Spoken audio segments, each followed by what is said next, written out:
Got dreams of being a professional podcaster, but have no idea what you're doing? This is impossible. That's about to change. A new kind of school. Welcome to the Pod School Podcast. Hello, welcome to the show today. This is such an important question. Satya has sent me through a question I actually get asked quite a lot. And I want to give a little pep talk to you if you are somebody who is thinking this, because it can hold a lot of people back from podcasting. And I want to encourage you to not let this be the thing that holds you back. The question is, should I change my accent to sound more neutral or more professional? Absolutely not is my answer. No. The idea that you have to sound like a certain person or that your accent is going to mean that you don't connect with certain people or that you have to sound more neutral, I hate that idea and I get where it comes from, but I just want to encourage you to be yourself. Honestly, if you are showing up every single week and creating high quality content for an audience, they want you to sound like you. And if you have an accent, that is you. That is you. And I really think the idea of having to kind of wash that out of yourself or feel like you can't truly be yourself and still build a connected audience of people that love your show is just a myth that holds a lot of people back and makes people feel like they're not good enough to host a podcast or their voice isn't good enough. I would say in my 20 plus years of working in audio, I have never in my life met a single person who has heard their voice on tape for the first time and thought, gee, that sounds great.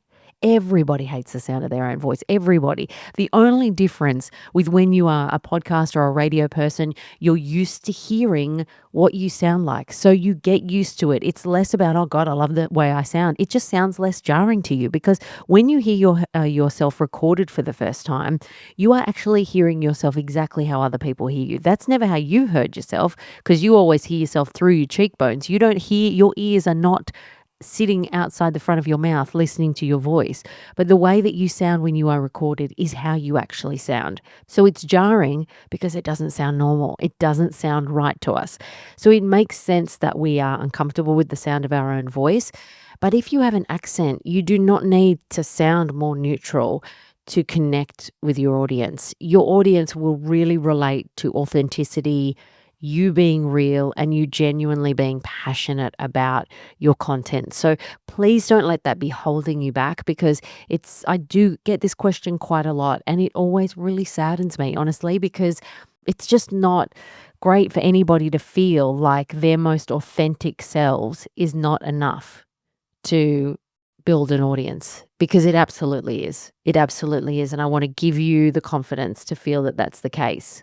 I would say this is also a concern for people, not even just around accents, but just around that feeling of professionalism and polish. And I often get asked the question around whether, I don't think I've got enough of a radio voice. And I would say, honestly, like the more conversational and you are, the better placed you are to be a podcast host.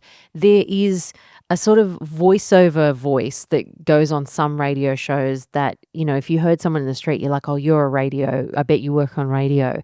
That doesn't always work in podcast. It sounds a little bit too OTT, when you're sitting down and having a conversation with someone, which is what this medium is all about.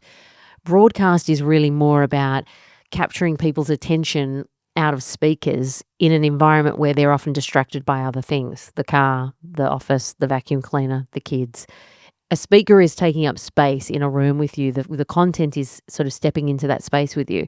With a podcast, you are really selecting that content, putting it in your ears.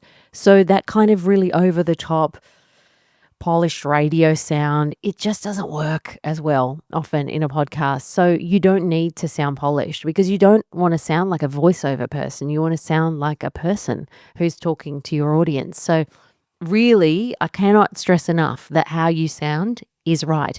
And if you are listening to your show as you're recording it, which you absolutely should, you should have your headphones in so you can hear yourself. You will be hearing what your audience hears. You can adjust yourself in the moment. You will get better at this over time, the more that you present, but the more you hear yourself in the moment when you're recording, the more you'll be able to make slight tweaks and changes in the way that you communicate or maybe re-record something if it doesn't work, so that you can be presenting in a way that's really clear because you're hearing what your audience could hear. So it's almost like you have to separate your brain a little bit and kind of listen with one ear to how is this sounding as a listener, while then also working on your brain to be like, what am I saying again? So that's an important trick to learn. It sounds difficult, but it actually just happens subconsciously the more that you do this. So practice is your key. The one thing I also always say is that you are always going to have more success being the full strength version of yourself than the light version of somebody else. If you are trying to copy somebody or do what they did or sound like they did, you're just not going to pull it off.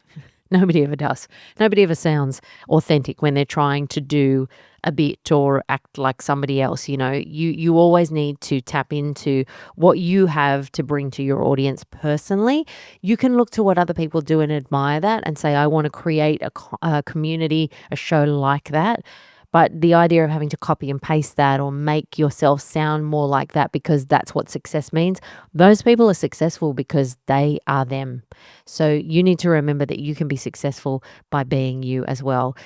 I just want to really put a full stop, underline, exclamation mark, asterisk around that, because it is a question I get asked a lot. And I definitely don't want you to feel, if you don't think your voice is good enough or strong enough or polished enough or you've got too heavy an accent, none of those things matter. As long as you are clear in your communication, you are providing value for your audience, you're really thinking about what they need and what they're listening to. You're listening to the content that you're creating, adjusting it in the moment. You're editing and making sure that it's polished. You're doing absolutely everything that you should be doing, and an audience will come no matter what size that audience is. So Satya, thank you for the question. I really appreciate it. And I really hope that that's made you feel that you shouldn't let that hold you back, because you can definitely be a podcaster exactly the way you sound. If you've got a question, then please head to the description of the episode where you'll find a link to submit it. And you'll also find a link to my resources, including my free podcasting guide, which will give you all the equipment that you need if you want to set things up and start recording into a microphone and seeing what you sound like, as well as details about my online podcasting course at Pod School. I'll see you next week. Thanks for listening. That's all for today.